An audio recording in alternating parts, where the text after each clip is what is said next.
Buenas noches, bienvenidos a Signo Pesos, la economía al alcance de su pantalla. Estos son los temas claves de hoy. La generación de energía en el país. Termotasajero atendió la demanda de cerca de 970,000 hogares colombianos durante el fenómeno del Niño. Sus plantas fueron clave para el respaldo del sistema cuando hubo escasez de agua. Hablaremos en segundos con el presidente de esta generadora ubicada en norte de Santander. Nuevos avances con la factura electrónica. La DIAN anunció que dentro de pocos días las aerolíneas también tendrán que expedir factura electrónica a todos los usuarios. Les contaremos las ventajas de reclamar ese documento. Desfinanciados pero tranquilos. El ministro de Hacienda, Ricardo Bonilla, habló hoy en Barranquilla sobre los problemas del presupuesto general. Dijo que no le preocupa el dinero que se dejará de recaudar por las exportaciones de carbón a Israel.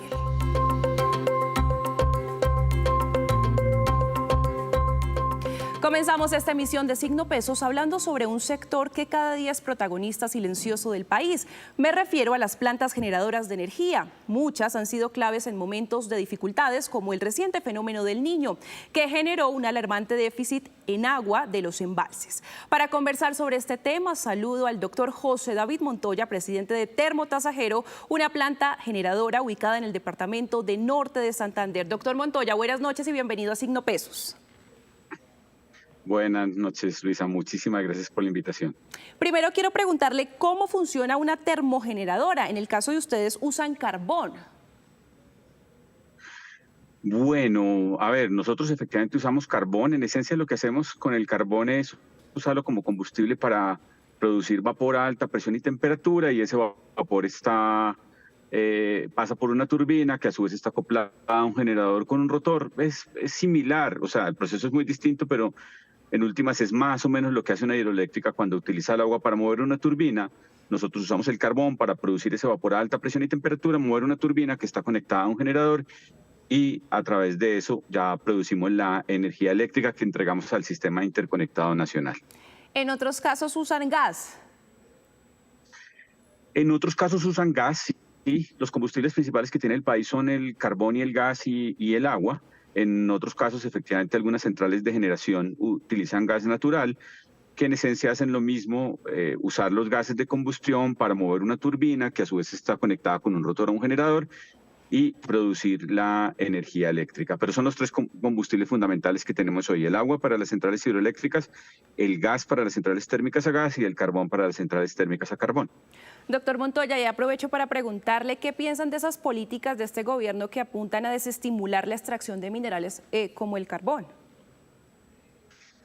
Yo creo que la generación a carbón en el país es absolutamente fundamental para poder garantizar la confiabilidad del suministro de energía eléctrica, yo diría en los próximos 15 o 20 años, si no es mucho más allá. Así que esas políticas, yo creo que definitivamente desconocen un principio fundamental que debe acompañar cualquier proceso de transición o de transformación energética, y es garantizar la confiabilidad en el suministro de energía. Entonces, de nuevo, esas políticas creo que finalmente lo que están haciendo es comprometiendo seriamente la capacidad del sistema de atender la demanda de energía de todos los colombianos. Fue evidente ahora en el fenómeno del Niño que acaba de pasar que la generación térmica a carbón principalmente fue absolutamente fundamental para garantizar ese suministro de energía eléctrica, y lo va a seguir siendo en los próximos, como les digo, 15, 20 o más años, porque cada vez que llega el fenómeno del Niño, la situación se hace muy crítica, la disponibilidad del recurso hidráulico se reduce significativamente. Ahí entramos nosotros a hacer ese soporte fundamental para garantizar esa confiabilidad y lograr lo que el sistema ha venido logrando durante los últimos 30 años, y es que los colombianos, incluso en las condiciones más críticas de hidrología como las de un fenómeno del Niño, cuenten con la energía que necesitan. Para tener un poco de contexto, ¿cuánta energía generan las plantas de Termotasajero? Bueno, nosotros generamos más o menos podemos generar unos 2.800 gigavatios hora al año. Eso, para ponerle un poco de contexto, es atender más o menos entre 900 y 1.000.000 de hogares en Colombia. Y si pensamos que un hogar puede tener 3.5 personas en promedio, estamos hablando que la energía que Termotasajero produce atiende más o menos a 3,5 millones de colombianos.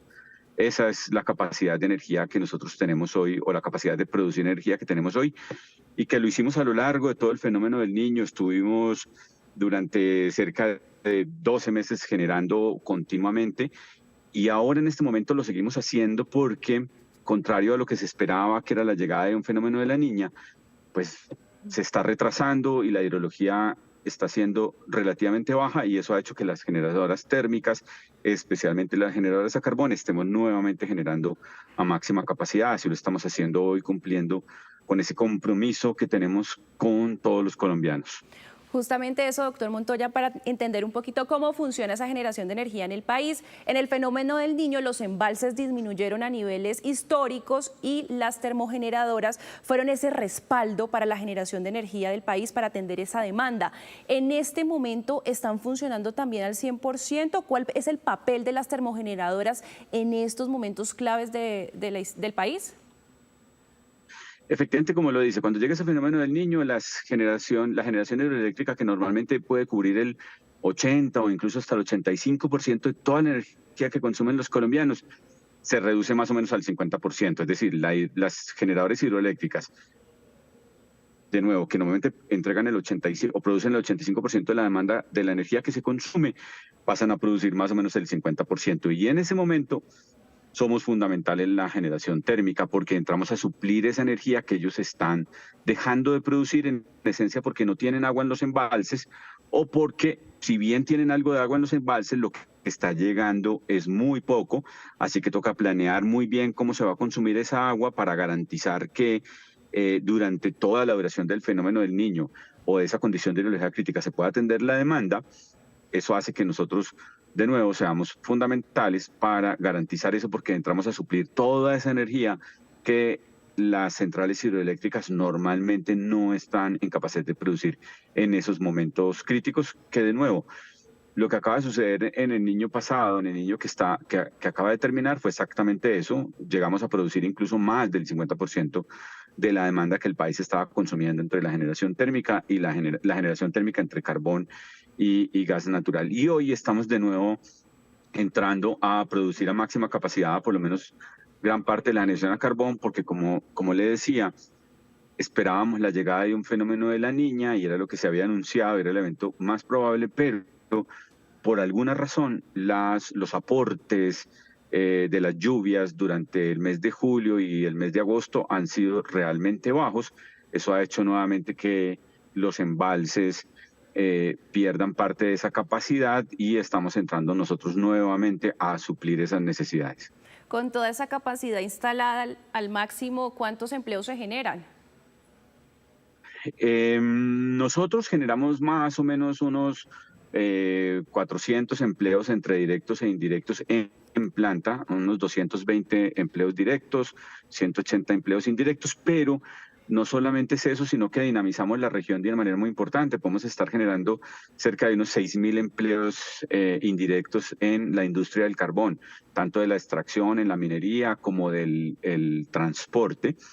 Así que nos volvemos un elemento muy importante para dinamizar toda la economía de norte de Santander. Es más, Termotasajero nació hace 40 años, pues estamos justamente este año cumpliendo 40 años, para generar esa demanda e incentivar el desarrollo de la minería de carbón en norte de Santander, y hoy seguimos siendo un actor fundamental para garantizar la estabilidad económica de la región. Mucho también se habla, doctor Montoya, del precio de las tarifas de energía. ¿Cómo usted analiza todo el sistema y cómo lograr un servicio más barato para los usuarios?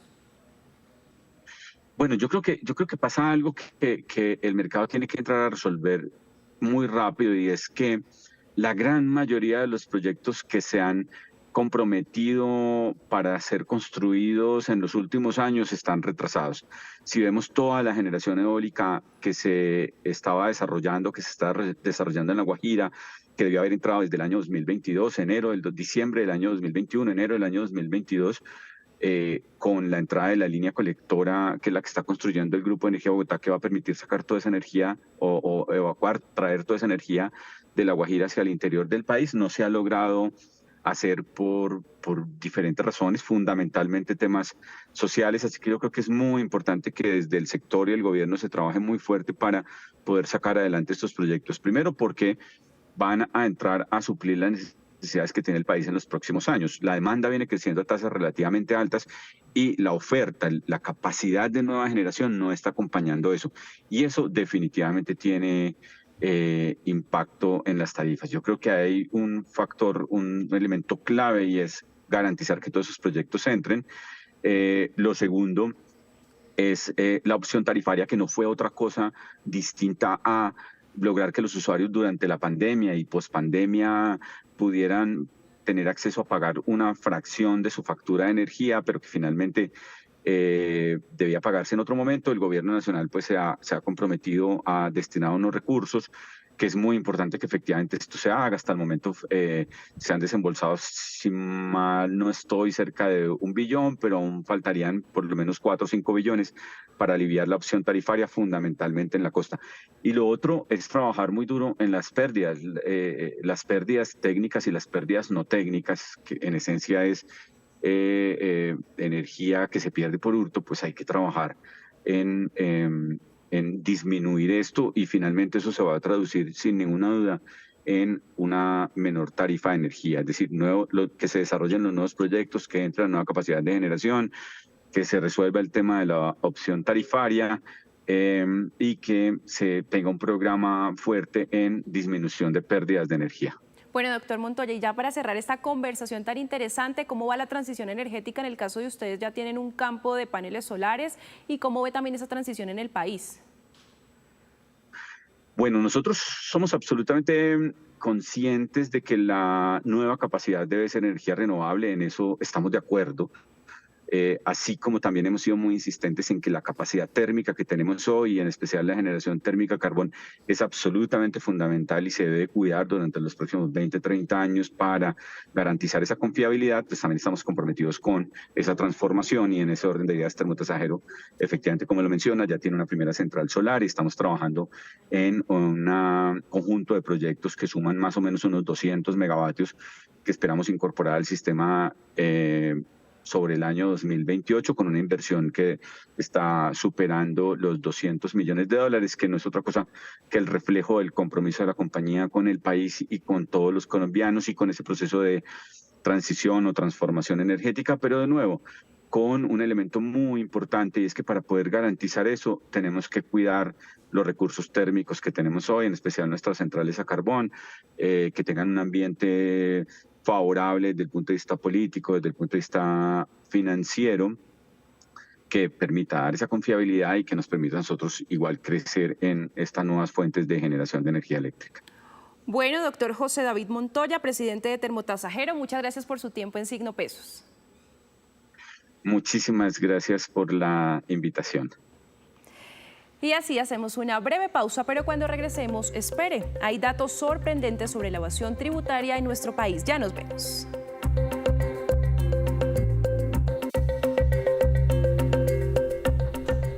Gracias por continuar en Signo Pesos y a esta hora llega mi compañero Víctor Grosso con otras noticias claves de hoy. El tema de esta noche tiene que ver con la empresa de energía Celsia. ¿De qué se trata, Víctor? Luisa, buenas noches televidentes. Una noticia muy importante, sobre todo para quienes en este momento nos están viendo desde el Caribe colombiano y que han estado agobiados últimamente por esas históricas subidas en los precios de la energía. Pues se está dando una noticia que les puede ayudar a aliviar un poco el pago que mensualmente hacen en el recibo de la luz. Y es que Celsia, que aquí actúa como una generadora de energía, una empresa que produce energía, anuncia que bajará los precios de ciertos contratos de energía para los dos operadores del Caribe, para Finia y para Aire. Y esa reducción en ciertos contratos es del 10%, sobre todo para la energía que ellos generan y que va para los hogares más vulnerables. Celsia hasta el momento se convierte en la tercera gran generadora que adopta una medida así, producto de ese pacto que están intentando acordar las generadoras, las comercializadoras, los políticos del Caribe, con la intermediación del gobierno nacional, para que de forma unilateral, voluntaria, pues lleguen a este tipo de acuerdos. Y las tres empresas entonces que ya se han sumado como a este pacto son Isagen de un lado, EPM y ahora Celsia con este anuncio. Nos pregunta la gente, bueno, Celsia les baja a Finia y a Aire el 10% para ciertos hogares en el precio de la energía que les vende a ellos. ¿A nosotros como usuarios nos van a bajar también el 10%? La respuesta es no. Y por eso traigo aquí la famosa fórmula de la energía. Cuando usted tiene su factura de la luz, Luisa, nosotros realmente pagamos por muchas cosas. Hay varios componentes. Pero Víctor, es decir, le bajan a ellos, pero al usuario final no. Por eso le voy a hacer esta explicación. Entonces, está el componente de la generación y ahí está una empresa como Celsia o por ejemplo como EPM con Hidroituango y sus turbinas generan la energía y se la venden a los comercializadores. Sí. Entonces, del recibo de la luz más o menos nosotros pagamos un 33% por el concepto de la generación. Hay otro pedazo de la factura que es la transmisión y es la energía que sale, por ejemplo, desde Hidroituango hasta la subestación en la ciudad o en el pueblito. Por eso se paga aproximadamente el 6%. Está la distribución que pesa un 37%, que es ya cuando la energía empieza a distribuirse por todo el municipio hasta llegar a nuestros hogares. Y hay muchos otros componentes que hacen parte del total de la factura. Entonces lo que se está reduciendo aquí es el componente de la generación y pues hay otros componentes que no están bajando de precio de momento. Entonces ese 10% se tiene que aplicar sobre esta partecita. Quiere decir que sí van a recibir un alivio, pero inferior al 10%, porque la generación es apenas un pedacito del recibo de la luz que pagamos los colombianos y en este caso los usuarios del Caribe colombiano. Ve qué interesante, Víctor, y conocer cómo es ese componente de lo que pagamos en nuestro recibo de energía. Sí, por ejemplo, mire, aquí rápidamente, aquí está la comercialización, está la distribución, lo que cobran las comercializadoras por hacer la facturación y demás. Hay un componente que se llama las pérdidas. Aquí está, digamos, esa plata que tienen que asumir otros usuarios cuando la gente se roba la energía, cuando se pega de un cable de la luz, se roba la energía, los demás usuarios que pagan puntualitos tienen que cubrir una parte de ese segmento. Mejor dicho, esta es la factura de energía, es bueno conocerlo, pero insisto, este pedacito de aquí arriba es el que se va a ver impactado con esta decisión de Celsia, EPM e Isagen. Víctor, y antes de que se vaya, quiero preguntarle, Celsia, esta gran empresa, tomó la decisión al igual que otras. ¿Cómo hacen ellos para poder hacer esa reducción? Ellos evalúan sus costos, miran, hacen sus cálculos. En algunos casos, a veces tienen, digamos, menores rentabilidades tomando decisiones así. Pero como no está digamos, impactando a toda la energía que ellos generan, sino particularmente a estos dos comercializadores en el Caribe y a un segmento de los usuarios que esos comercializadores tienen en el Caribe. Entonces, digamos, pueden soportar ese alivio. Pues además que la inflación ha bajado y los costos operativos, digamos, también se han mantenido estables para muchas empresas con la reciente caída de la inflación. Bueno, Víctor, muchas gracias por la información. A usted muy buenas noches. Y ahora quiero contarle que el ministro de Hacienda, Ricardo Bonilla, intervino hoy en el Congreso de Analdex, que se realiza en Barranquilla. Allí se refirió a dos temas claves y preocupantes. El primero, el desfinanciamiento del presupuesto general de la Nación para 2025 y el segundo, la polémica por la suspensión de exportaciones de carbón a Israel. Veamos lo que dijo. El presupuesto del 2025 tiene un incremento de pago de deuda de 95 a 112 billones y una reducción de la inversión de 99 a 82 billones. Es decir, lo que necesitamos es para reactivar la economía es la inversión y es donde menos espacio tenemos. Y fuera de eso no está financiada en 12 billones y entonces tenemos que recurrir al Congreso para examinar de dónde podrían salir estos recursos. No nos preocupa por dos razones. La primera, los exportadores de carbón saben que tienen mercados alternativos. Lo único que le estamos diciendo es, por razones humanitarias no venda a Israel, pero puede ir a vender en otras partes del mundo y ellos pueden moverse. En otros temas, la DIAN anunció que a partir del 1 de septiembre las aerolíneas están obligadas a expedir facturas electrónicas por compra de tiquetes. La entidad también habló sobre cómo avanza el proceso en el que miles de colombianos declaran renta. Veamos el reporte de Laura Rojas. La DIAN adelanta visitas a 40.000 establecimientos de comercio para verificar que cumplan con la facturación electrónica. Además, en pocos días, otras empresas deberán empezar a expedir este documento. Estamos esperando que a partir del 1 de septiembre ya sea un documento electrónico. La DIAN ha venido orientando, capacitando con todos los grupos y solamente a partir del año anterior, 2023, empezó a verificar que efectivamente estuvieran presentando y expidiendo la factura. Pedir la factura electrónica le conviene a los consumidores, ya que quienes declaran renta tienen derecho a deducir el 1% del pago de este tributo. No es necesario que guardes la factura, así te den una representación gráfica. Basta con que la envíen al correo electrónico que suministra cada persona y la DIAN la valida. Y a propósito de renta, ante la contingencia que se registró durante los últimos días, la DIAN asegura que no habrá multa para quienes no lograron declarar dentro del plazo que les correspondía. Tenían plazo hasta el día 20 de los dígitos 01 a 10, ¿cierto? Si mi cédula terminaba en 01, 2, 3, 4, 5, 6, 7, 8, 9 y 10, podía hacerlo hasta el día 20 sin sanciones. Hay algunos casos especiales de algunas personas cuyo documento de identidad era permiso especial de permanencia. Es un grupo que tenemos claramente identificado. A esas personas que no pudieron hacerlo, pues lo van a poder hacer sin sanción.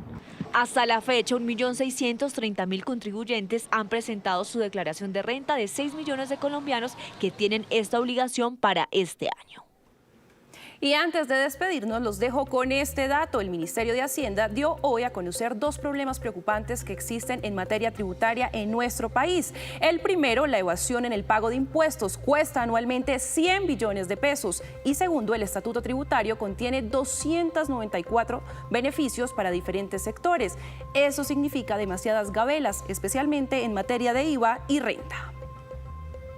Y así terminamos por hoy. Los esperamos la próxima semana con una nueva emisión y toda la información económica que usted necesita saber. Esto es Signo Pesos, la economía al alcance de su pantalla. Buenas noches.